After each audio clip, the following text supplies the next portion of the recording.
Hello everyone and welcome back to TowerGate. It is TowerGate day number 919, 919, October the 7th, 2019, Monday. Thank you so much for tuning in.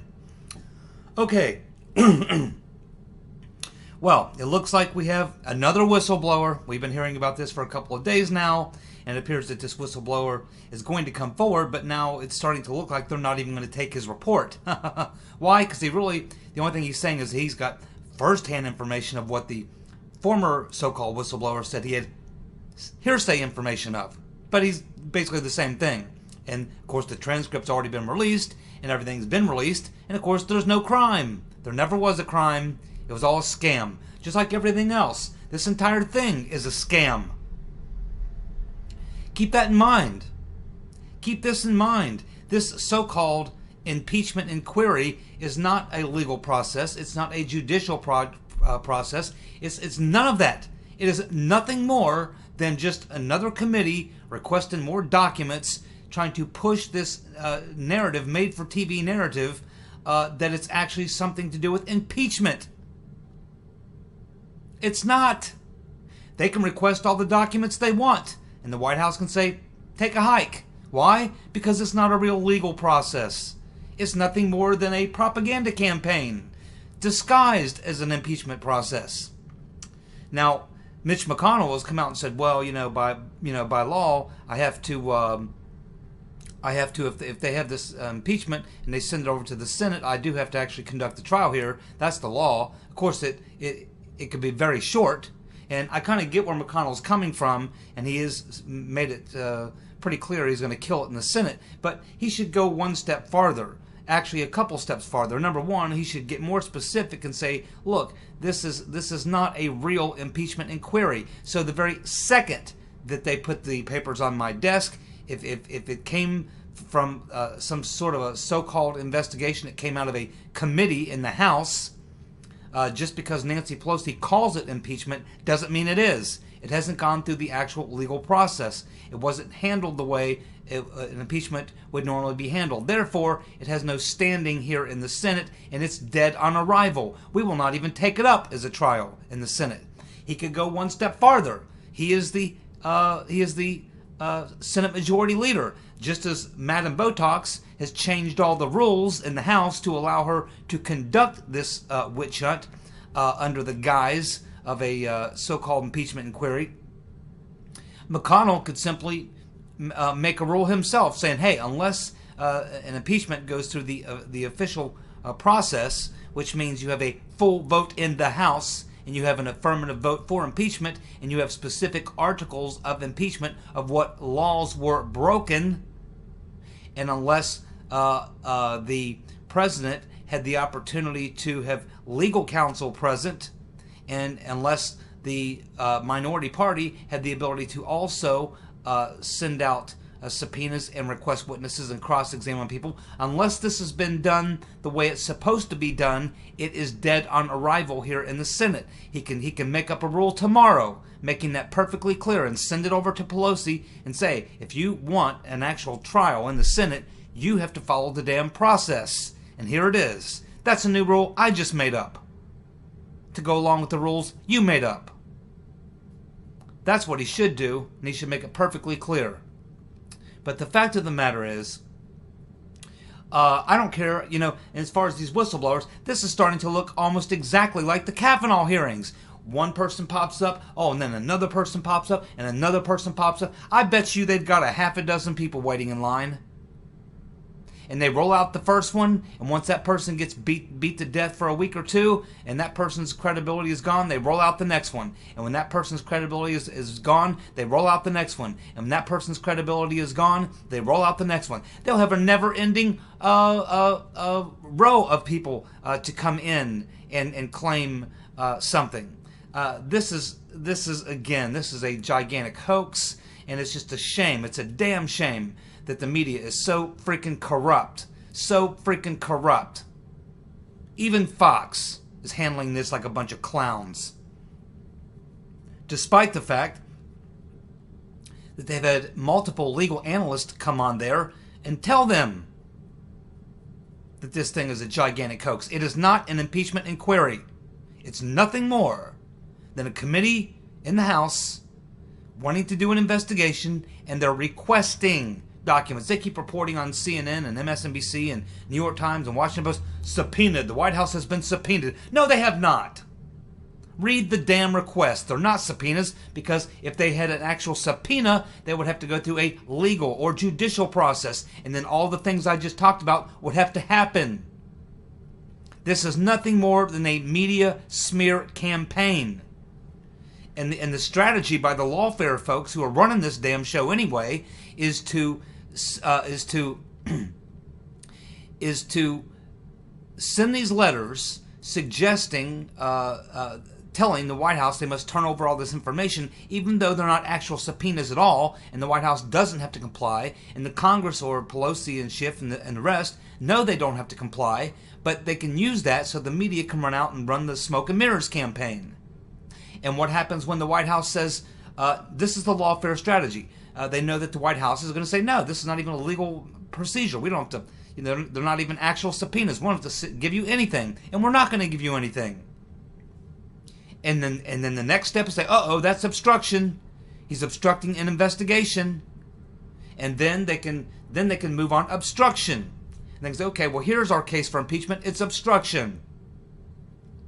Because the White House won't comply with a fake impeachment inquiry, which is not even an impeachment inquiry. It's like a pre-impeachment. It's a fake pre-impeachment inquiry. But it's not a legal process. It's nothing more than a giant smoke and mirrors campaign to do nothing more than to harass the president and to try to run a public relations campaign to change public opinion about impeachment, because what they need is public opinion polls to reach at least 50% before they can get the other Democrats on board who don't want to sign up, so they can strong arm them so that they can have a full vote in the House, so that they can move it over to the Senate, where McConnell would likely, according to the current rules, have to have the hearing. That's why he needs to make a rule tomorrow and let Madam Botox know that unless this is a full vote in the House, and unless the president has had his legal counsel present, and unless the Republican, the minority party, has had a chance to interview, cross-examine witnesses, and send out their own subpoenas, until this full process has been done, nothing's happening here on the Senate side. And I'll go one step farther. At this point, the President of the United States is under a massive harassment campaign. That's what this is. It is a harassment campaign. There's overwhelming evidence to prove it, and I think it's time for Trump to really fight back. And I know he's fighting back. I know he probably doesn't want to do this, but I think it's where it's where we're at. The Democrats have left him no choice. So Trump should certainly pray for the Democrats. Oh yes, we should all pray for the Democrats. We should pray for the Democrats. And Trump, while he's praying for the Democrats, should have his legal team file a lawsuit against the Bug-Eyed Fool and Madam Botox. Sue both of them in civil court. Sue both of them in civil court for deprivation of civil rights. They are depriving the president of his civil rights as a U.S. citizen. And that will be an easy case to make. He's got a very good constitutional lawyer in Jay Sekulow, who's argued cases in front of the Supreme Court. Constitutional cases, just like this. Deprivation of his civil rights. He should file the lawsuit. You have to go after these people. You have to attack these people. You can't just take you can't fight these people passively. You have to actually go after them. They need to step it up, and they need to get serious about putting down this coup before it goes on any farther. I personally have had it. I am fed up. It's time to put an end to this. Barr could do it, but for whatever reason, he hasn't made a move. There's more that could be done by the Republicans in the Senate. They apparently, they go on TV and they talk, but they don't actually do anything. Trump is the only one who actually really fights these people. It's time to get serious. It's time to open up a 55-gallon can of whoop ass and get after it. Give me a call, Mr. President. I'll bring my number 2 pencil, and I'll be there right on time. We will kick some ass. Now, let's move on to the next thing. We have the rotten Reverend Clinton, saying that Trump was trying to extort the Ukrainian president and impeachment is the appropriate remedy. You know, they're in the process right now of looking into the rotten Reverend. 130 State Department employees have been given immunity from prosecution because they all knowingly moved classified information that originated on a private server or originated outside the government, and they moved it to a private server. They're all guilty of that. That's why it had to be given immunity. As that investigation continues within the State Department, along with other things going on inside the State Department that are being investigated, having to do with the rotten Reverend, they're ultimately going to get to the people with the higher ups.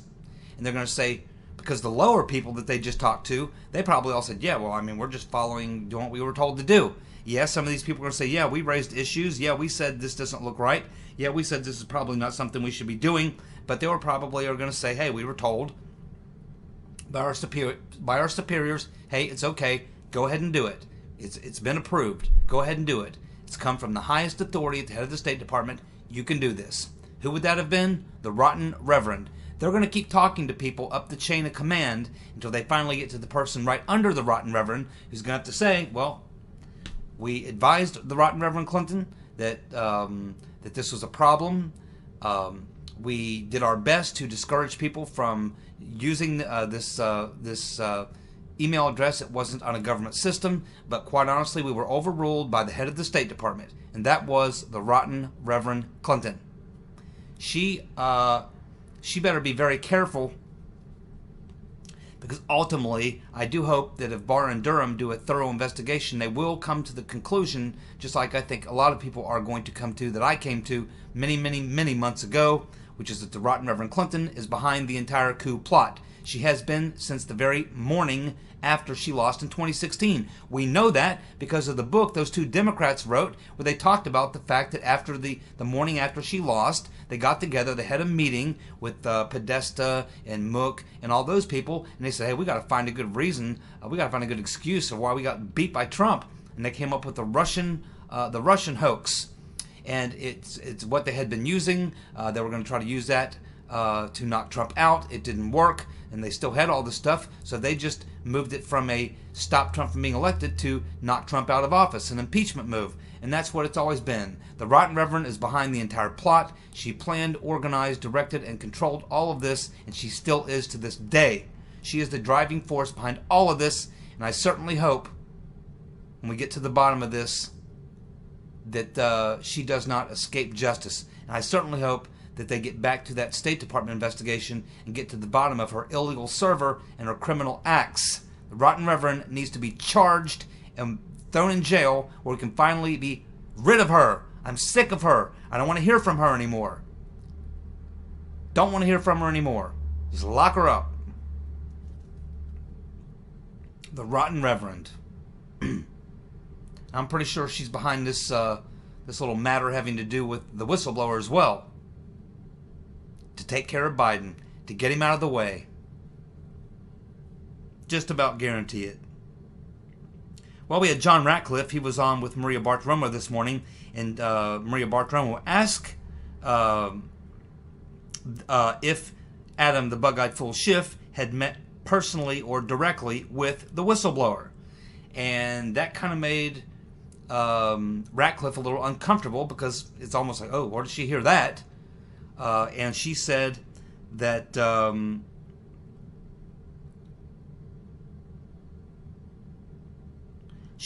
there was speculation.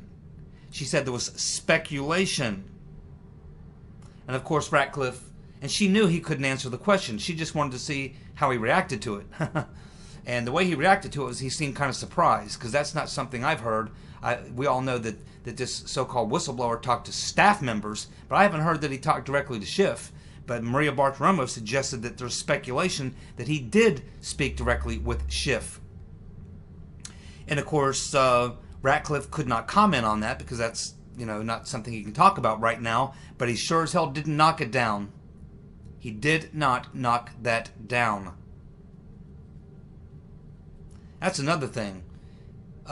Lindsey Graham needs to hold hearings on the whistleblower situation, and he needs to announce that Monday morning. And he needs to call in Madam Botox as a witness, Adam the Bug-Eyed Fool, and everyone on his staff as a witness. He needs to call in this lawyer from the whistleblower, and he needs to call in anyone else that will be connected to that group of people and get them all on record for this plot. Well, we have the former Italian Prime Minister Renzi saying that he will sue Papadopoulos. Also on Maria Bartiromo this morning, and of course Papadopoulos is basically laughing about that.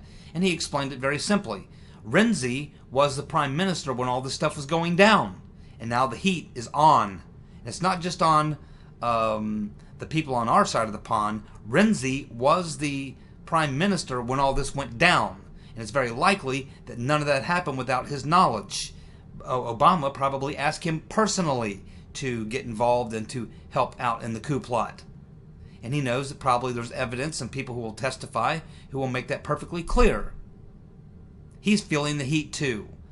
And threatening Papadopoulos, I don't think that's going to work out very well. Renzi has a lot of problems. And in fact, if you keep up with what's going on in Italy, it's political turmoil in Italy right now. There's a real struggle for power going on right now. And it doesn't look good for the pro-EU folks over there. It looks like the populist movement is going to succeed in Italy, but they're fighting it like hell.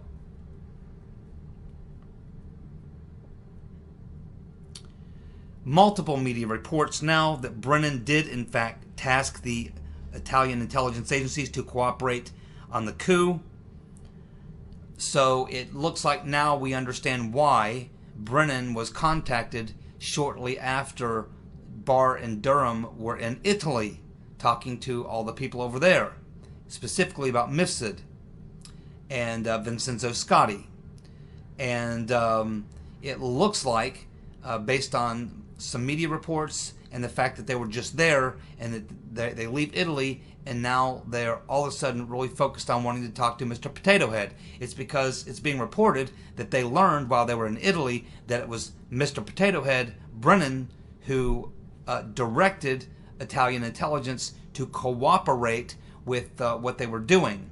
Now, whether or not he specifically named Mifsud as to be the guy, or whether he just said, hey, get one of your people and have him do this or that or the other, it's not exactly clear the full details, but it is pretty clear now from what we're hearing that it was, in fact, John Brennan, Mr. Potato Head, who did make the contacts with Italian intelligence to get them to work with, I guess, the FBI or counterintelligence or what have you, the American side of the equation on this, probably what they described as an investigation or operation, which we now know is a coup plot. And what the Italians knew about that, I don't know, but I find it hard to believe they would be that naive.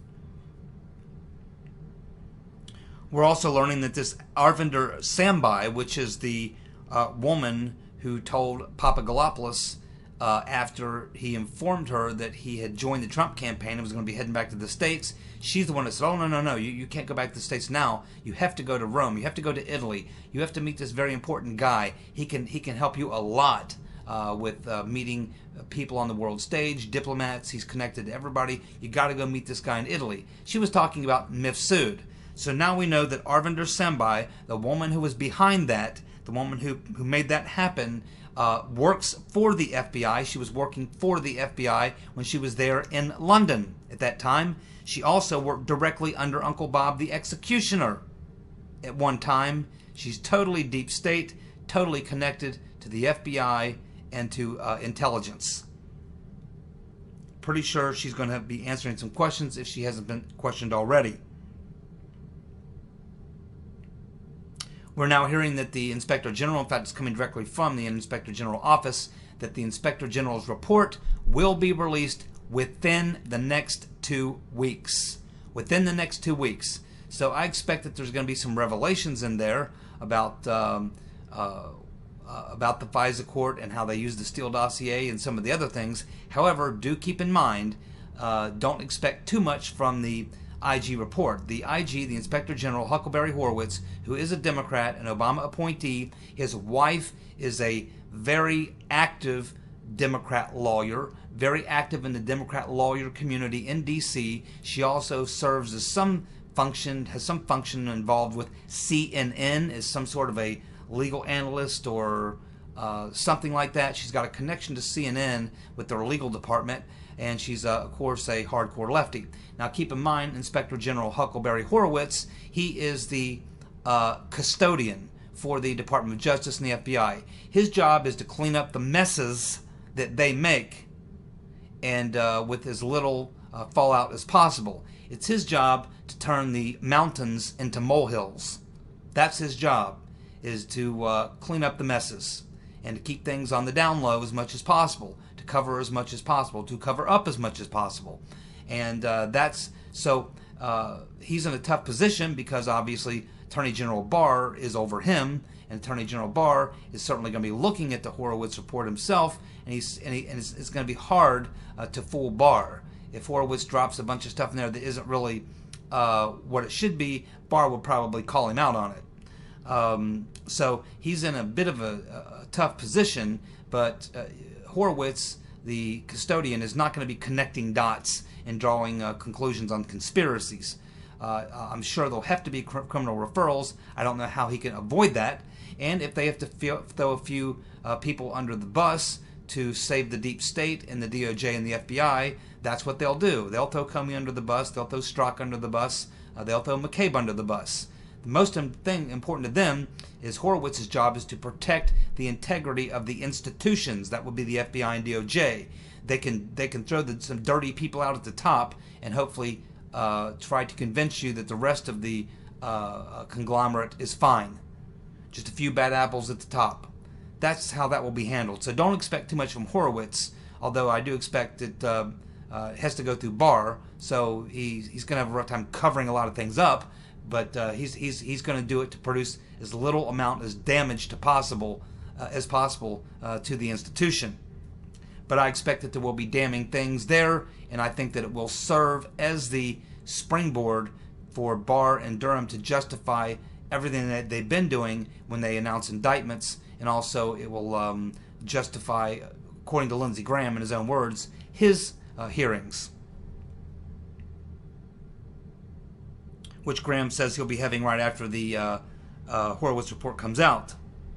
We also are learning today that the lawyer, this crooked lawyer for the so-called whistleblower, is actively recruiting other whistleblowers. He's out recruiting whistleblowers. But again, and we knew that already. In fact, we've even learned about a week or two ago that he pays people to become whistleblowers. He don't just recruit whistleblowers. He pays people to be whistleblowers.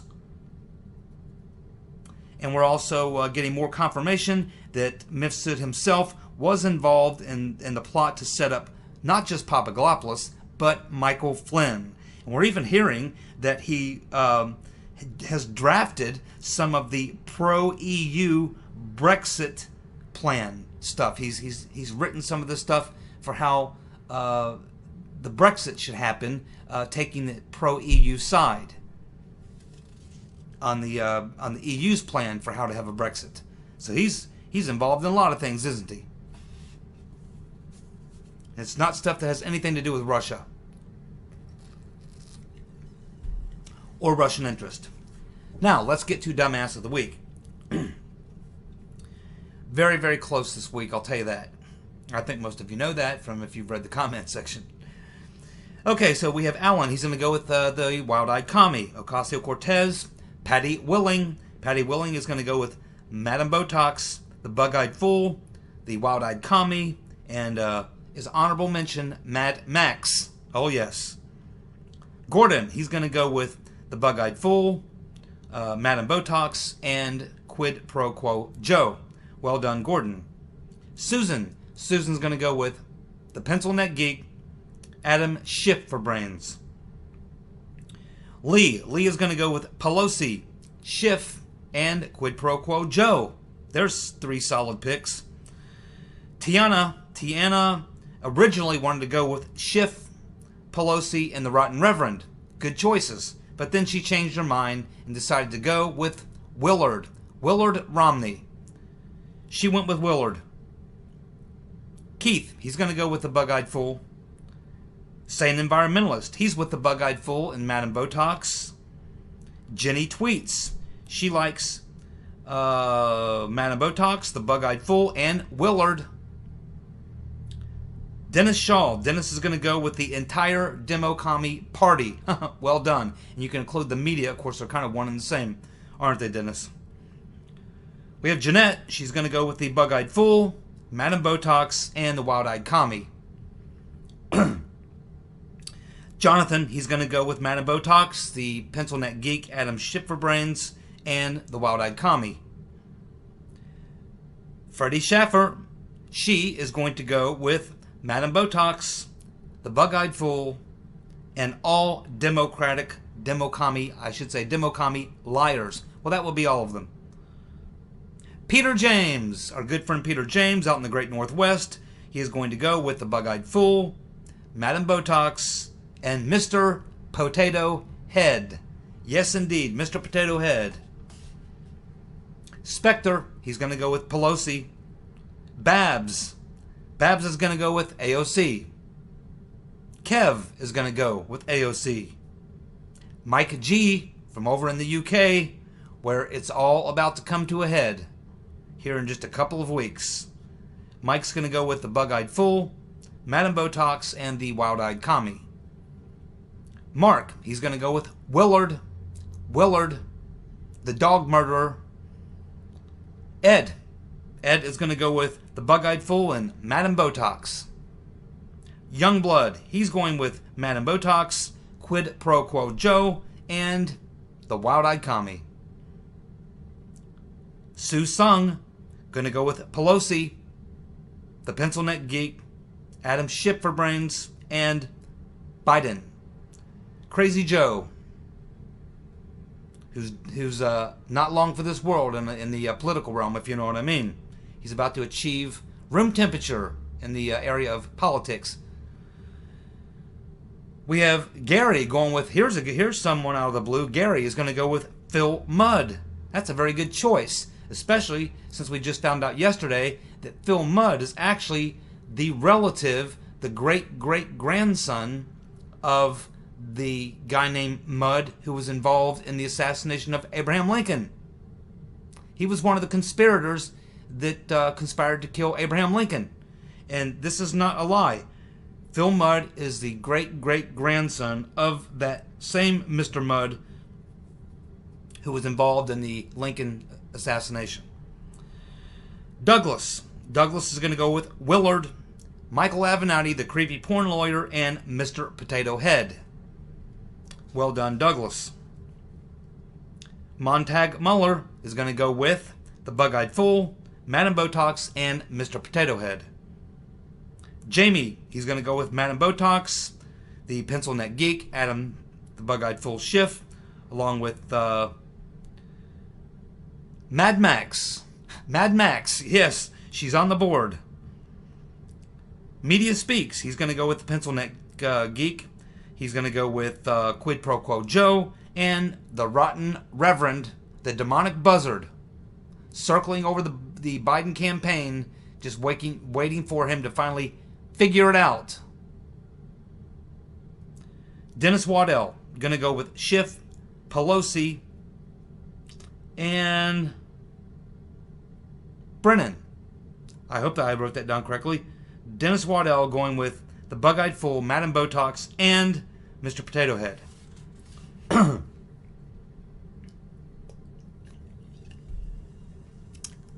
Linda Martin. Linda's going to go with Madame Botox and the Bug-Eyed Fool. T.W. Wintex, he's all in for Madame Botox. Gregory, he's going to go with the Penguin, Jerry Nadler, the Bug-Eyed Fool, and Madame Botox, which he refers to as the Larry, Curly, and Moe. There you go, Larry, Curly, and Moe, Nadler, Schiff, and Pelosi. Same thing. Yes, they probably work for Dewey, Cheatham, and Howell. Sherman, he's going to go with Willard. Willard, the dog murderer. Judy is going to go with Madame Botox. Linda is going with Madame Botox and the Bug-Eyed Fool. Walker on the Hill is going to go with the Bug-Eyed Fool, Madame Botox, and Mr. Potato Head. Peter Swales, he's going to go with Trump for not, I guess, figuring out that this has been a coup all along, although I think he's probably known that. He just, biding his time, I guess you would say, waiting for the evidence. But still, that's fine. You're certainly welcome to pick Trump. Next, Peter wants to go with Biden, then Pelosi, and then me. He's actually got me down here. He's got like, what, 1, 2, 3, 4. Okay, fortunately, I'm number 4. I don't count. But he wanted me in there for forgetting Stephen Cohen's name. Yes, I did forget Stephen Cohen's name yesterday in yesterday's video. The thing is, when you're doing videos pretty much unscripted like I do, I just have a basic set of notes here that are just nothing more than a couple of lines maybe about a topic, and I pretty much just ramble. I'm not actually reading a whole lot. I'm actually just off the top of my head. And when you're doing that and you have a million names in your head and a million places and dates and all types of stuff, it all gets kind of jumbled up, and you have a tendency to not be able to remember a name right off the top of your head. Sometimes those names just slip and you just can't remember them.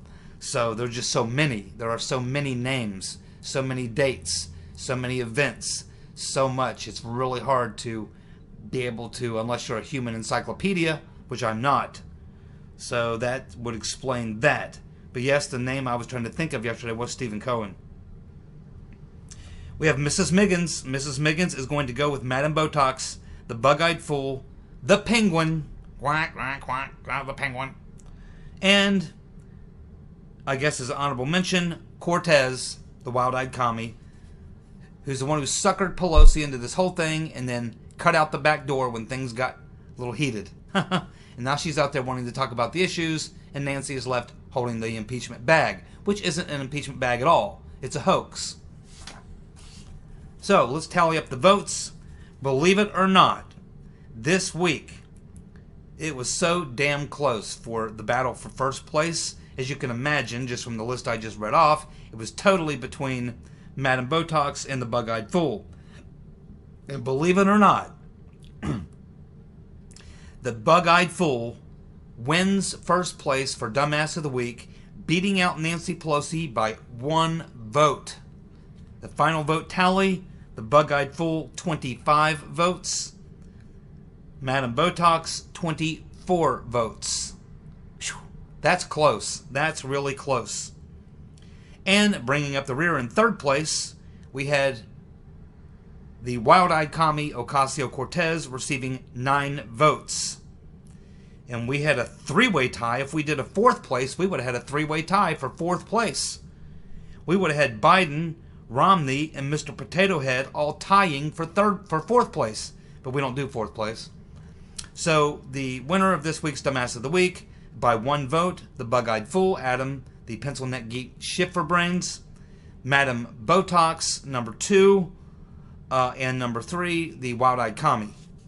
Thank you so much for tuning in. We'll be back tomorrow with more TowerGate. You guys have a good night. See you. Bye.